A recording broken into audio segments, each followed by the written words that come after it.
Cumprimenta a igreja direitinho. Eu sou telespectadores agora. Fica à vontade, tá, irmão? Nós somos amigos, tá? Os irmãos vai dando glória. Gente, eu cumprimento a igreja com a paz do Senhor. Amém. Gente, é a primeira vez, viu? Se eu gaguejar, se eu precisar ler, por favor. Não, fica à vontade. Deixa eu explicar por que essa palavra falou a mim, né? Eu sou novo convertido, me converti em março, né? E eu não tenho vergonha nenhuma de dizer que eu não conhecia a Bíblia, nada. Antes de começar a vir aqui, há menos de um ano atrás, eu não conhecia nada da Bíblia. E aí eu comecei a frequentar os cultos e sempre que eu queria, tinha alguma dúvida, eu pedia para Deus falar comigo, eu abria a Bíblia aleatoriamente, via uma mensagem, nem sempre entendia. Minha esposa tem me ajudado bastante nisso. E aí eu senti a necessidade de, para conhecer a Bíblia, ler ela do início ao fim. Ainda estou longe de terminar, mas eu comecei, peguei ela de Gênesis ali, tô lendo. Mas quando eu cheguei no capítulo 23 de Gênesis, a palavra já me falou de uma forma diferente do que apenas ler. Né? Eu já senti algo, uma mensagem ali que não estava muito bem explícita, mas eu senti. E eu, naquele dia que eu li essa palavra pela primeira vez, eu já tive a vontade de pregar sobre ela quando eu tivesse a oportunidade. Aí veio a oportunidade, eu li de novo esse capítulo e me veio mais coisa, e eu li mais umas 5 vezes, e cada vez que eu lia vinha alguma coisa diferente. Aí até espero não demorar muito aqui, quero tentar fazer alguma coisa rápida, mas é bastante coisa a respeito desse capítulo. Vamos lá. Gênesis 23. Amém? Amém. A morte de Sara. E foi a vida de Sara 127 anos. Estes foram os anos da vida de Sara. E morreu Sara em Quiriate-Arba, que é Hebrom, na terra de Canaã. E veio Abraão lamentar a Sara e chorar por ela. Depois se levantou Abraão de diante de seu morto e falou aos filhos de Et, dizendo: Estrangeiro e peregrino eu sou entre vós. Dai-me a possessão de sepultura convosco, para que eu sepulte o meu morto de diante de minha face.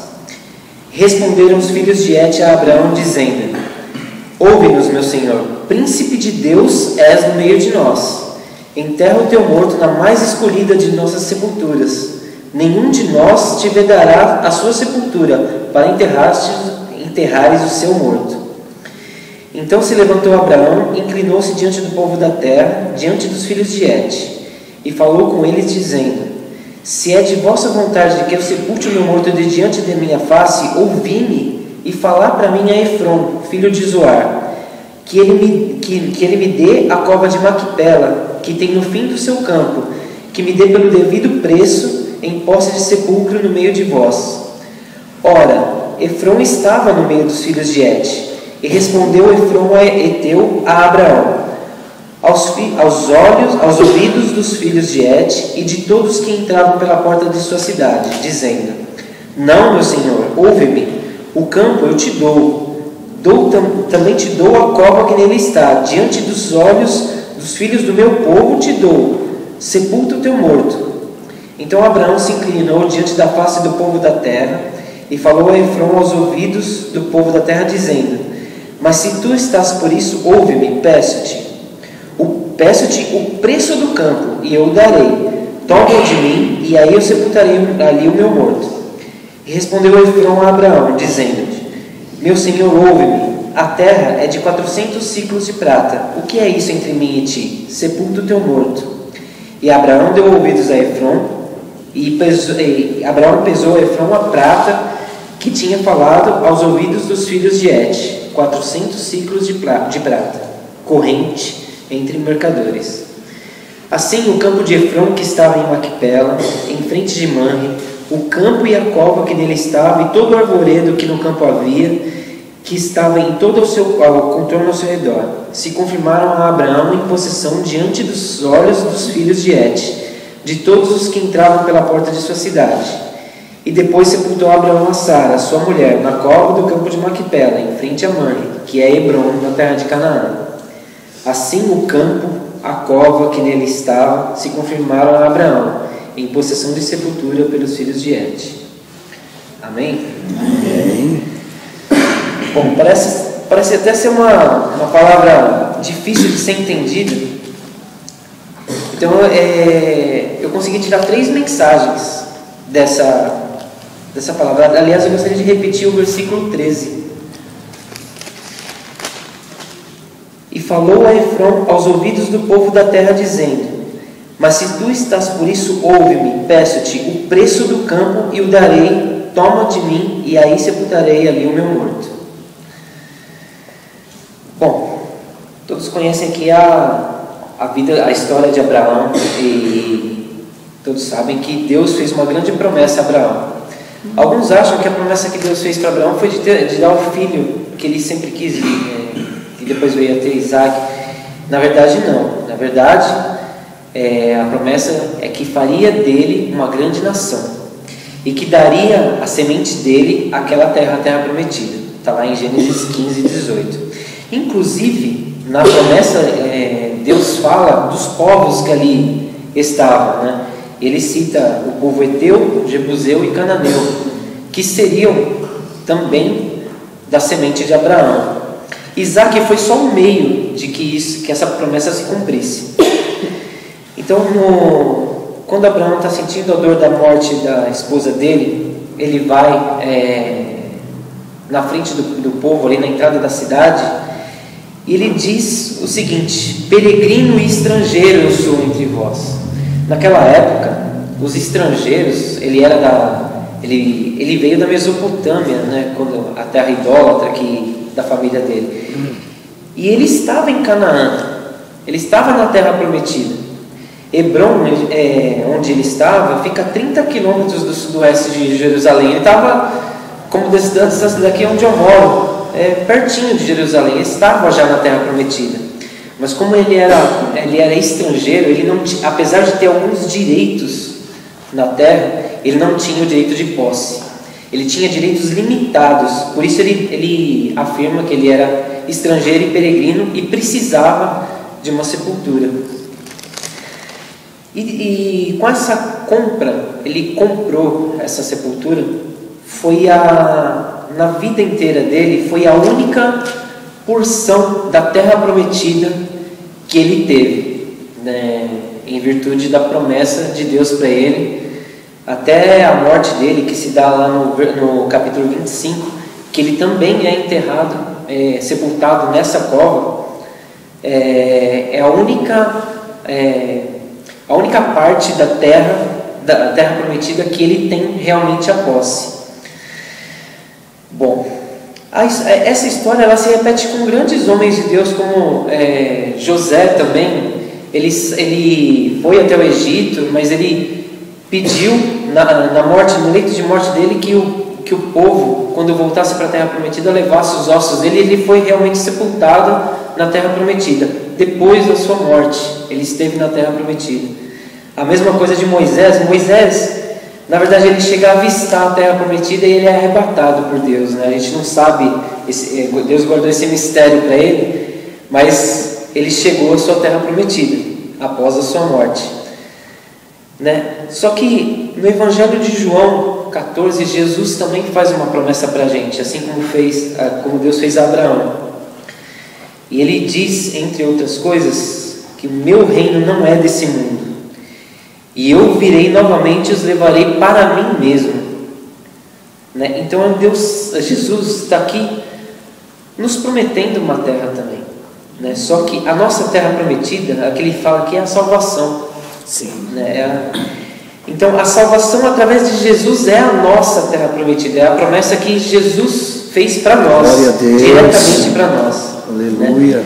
E a igreja, os pastores, evangelistas, nós mesmos que estamos estudando teologia, a nossa missão é indicar o caminho da verdadeira salvação para quem não conhece, né?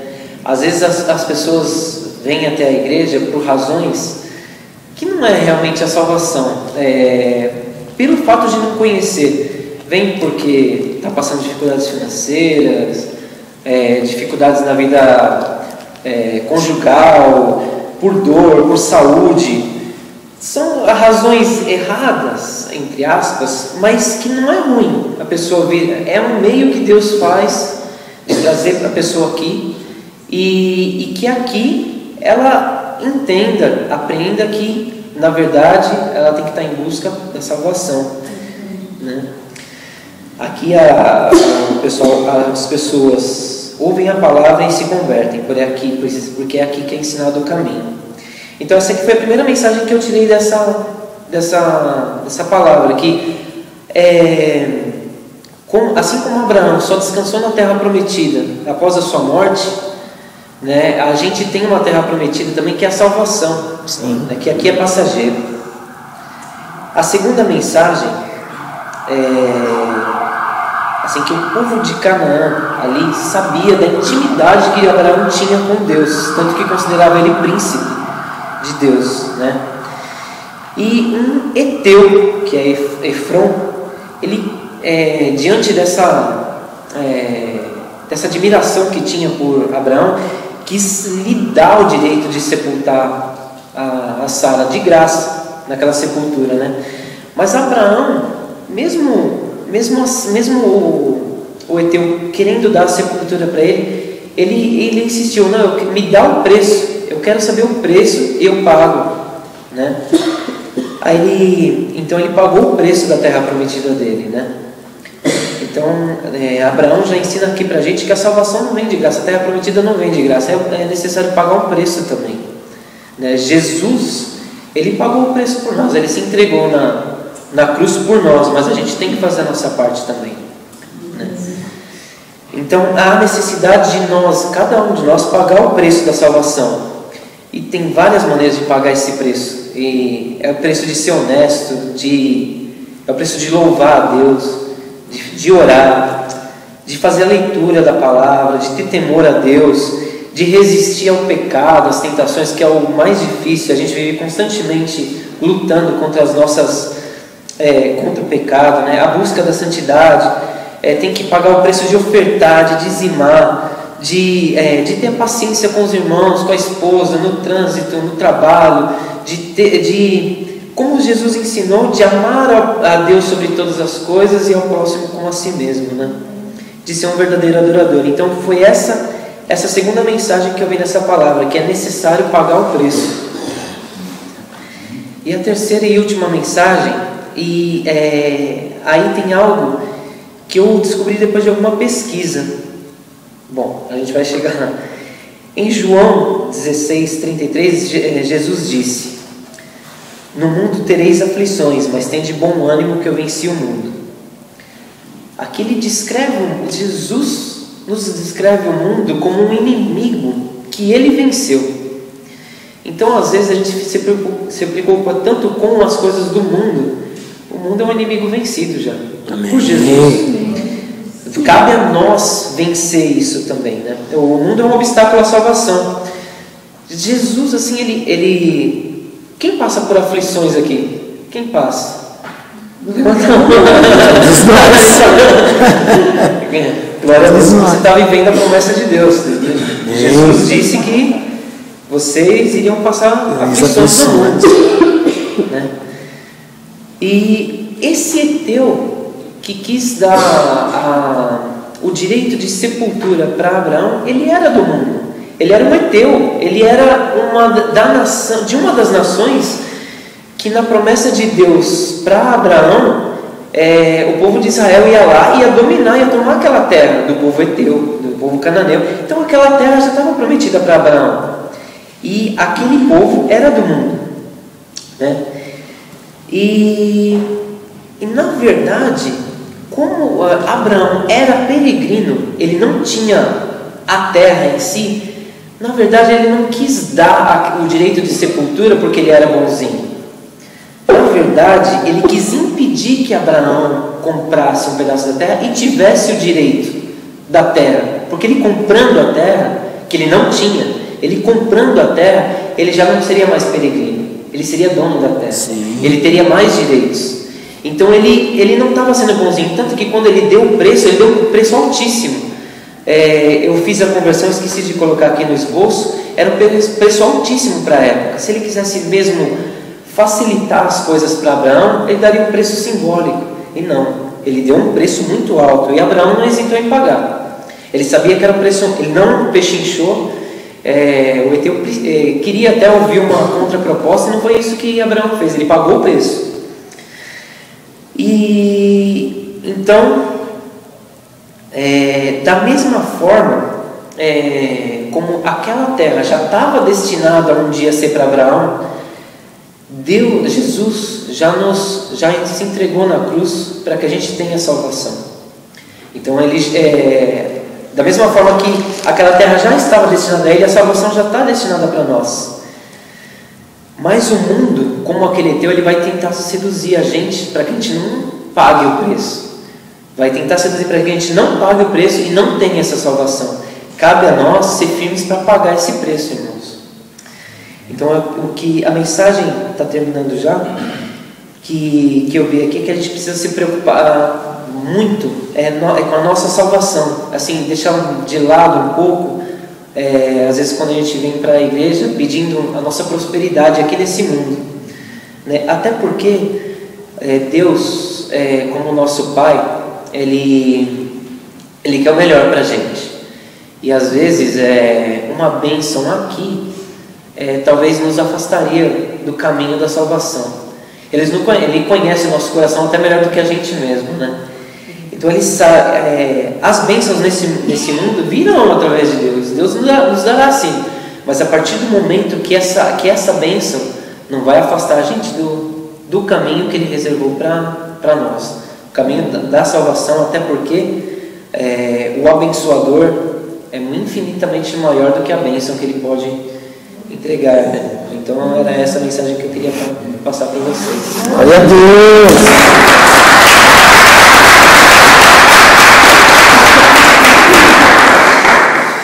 Coisa tremenda, né, Elis? Deus abençoe. Deus abençoe, parabéns. Obrigado. Esther, dificilmente alguém prega.